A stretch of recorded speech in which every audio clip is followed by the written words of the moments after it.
तो इत्तेफाक पैदा कर लें।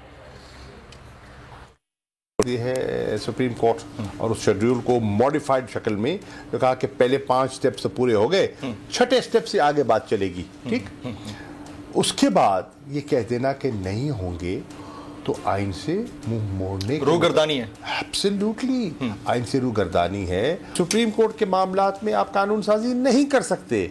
सिंपल लेजिस्लेशन से ये कानून नहीं हो सकता। मैं समझता हूँ इस कानून की कोई वक़्त नहीं। कॉन्स्टिट्यूशनल अमेंडमेंट दरकार है। मैं समझता हूँ इसको चैलेंज किया जा सकता है। अगर ये चैलेंज हुआ तो ये शायद स्ट्राइक डाउन भी हो जाए। अगर मेरी पार्टी मुझसे राय मांगेगी तो मैं ज़रूर चेयरमैन साहब से कहूँगा कि इसको चैलेंज होना चाहिए। जरदारी साहब से मैं ये पूछना चाहूँगा, क्या वो खुद उनकी अपना अलायंस तैयार है मुज़ाकरात के लिए? मौलाना फजल रहमान तो तैयार नहीं है। शहबाज शरीफ की सोच और मरियम की सोच और, तो पहले अपने घर को तो एक पेज पे लाए और फिर डायलॉग की ऑफर करे ना।